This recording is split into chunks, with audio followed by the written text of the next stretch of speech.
கருப்பழகி பிரிவில் உலகளகி பட்டம் பெற்ற புதுச்சேரியைச் சேர்ந்த மாடல் அழகி சான்றேச்சல் தற்கொலை பண்ணிக்கிட்ட சம்பவம் பரபரப்பை ஏற்படுத்தி வந்துட்டு இருக்குது. இதை பற்றி புதுச்சேரி போலீசார் வழக்கு பதிவு பண்ணி விசாரணை நடத்தி வந்துட்டு இருக்காங்க. அந்த வகையில் புதுச்சேரியை சேர்ந்த மாடல் அழகி சான்றேச்சலுக்கு 25 வயசு தான் ஆகுது. சின்ன வயசில் புற்றுநோய் காரணமாக தன்னோட அம்மாவை இழந்துட்டாங்க. முழுக்க முழுக்க அப்பாவோட அரவணைப்பில் தான் இவங்க வளர்ந்துருக்காங்க. கருப்பு நிறம் அப்படின்னு சொல்லிட்டு இவங்களை பலருமே ஒதுக்கி இருக்காங்க.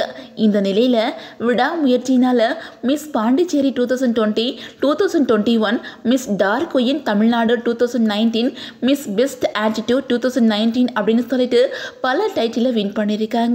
பல அழகி போட்டியில் பல விருதுகளை பெற்ற சான்றேச்சல் புதுச்சேரியை சேர்ந்தவங்களுக்கு மாடலிங் பயிற்சி வகுப்புகள் எடுத்துக்கிட்டு இருக்காங்க. அந்த வகையில் கடந்த வருஷம் சத்யா அப்படிங்கிறவங்களை திருமணம் பண்ணிக்கிட்டு 100 அடி சாலையில் வசித்து வந்துட்டு இருக்காங்க. ஃபேஷன் ஷோ உள்ளிட்ட நிகழ்ச்சிகளையுமே நடத்தி வந்துட்டு இருக்காங்க. இந்த நிலையில் கடந்த ஜூன் 6ஆம் தேதி தன்னோட அப்பா வீட்டுக்கு வந்த ரேச்சல் அங்கே அதிக அளவில் தூக்கம் மற்றும் இரத்த கொதிப்பு மாத்திரைகளை சாப்பிட்ருக்காங்க. இதை பார்த்த அவங்களோட சகோதரர் கௌதம் மற்றும் அவங்களோட அப்பா காந்தி இவங்க ரேச்சலை புதுச்சேரி ஹாஸ்பிட்டலில் அட்மிட் பண்ணி அங்கே சிகிச்சை கொடுத்து வந்துட்டு இருக்காங்க. இதுக்கடையில் அங்கே சிகிச்சை பெற பிடிக்காம யார்கிட்டையும் சொல்லாமல் ரேச்சல் தன்னோட அப்பா வீட்டுக்கு போய் தன்னோட ட்ரெஸ் எடுத்துக்கிட்டு தன்னோட கணவர் வீட்டுக்கு போயிருக்காங்க. அங்கே போன 2 நாட்களில் அவங்களோட கை கால்கள் வீக்கமடைஞ்சதை அடுத்து அவங்க மூலக்குளம் பகுதியில் இருக்கிற தனியார் ஹாஸ்பிட்டலில் அனுமதிக்கப்பட்டு சிகிச்சை பெற்று வந்த நிலையில் அவங்களோட 2 கிட்னியுமே செயலிழந்துருச்சு அப்படின்னு சொல்லிட்டு டாக்டர் சொல்லியிருக்காங்க. அது மட்டும் இல்லாமல் அவங்கள மேல் சிகிச்சைக்காக ஜிப்மர் அரசு மருத்துவமனையில் அட்மிட் பண்ணியிருக்காங்க. அங்கே சிகிச்சை பெற்று வந்த இவங்க நேற்று சிகிச்சை பலனில்லாமல் உயிரிழந்துட்டாங்க.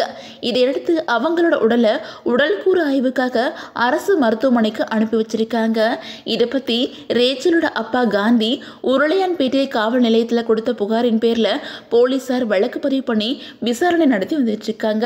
பல ஃபேஷன் நிகழ்ச்சிகள் நடத்துறதுக்கு ரேச்சல் கடன் பெற்றதாகவும் அதை பற்றி தன்னோட கணவர்கிட்ட கூட கூறாமல் மன உளைச்சலில் இருந்ததாகவும் தன்னோட மரணத்துக்கு கணவரோ மாமியாரோ காரணம் இல்லை அப்படின்னு சொல்லிட்டு கடிதம் எழுதி வச்சிருக்கிறது முதற்கட்ட விசாரணையில் தெரிய வந்திருக்குது.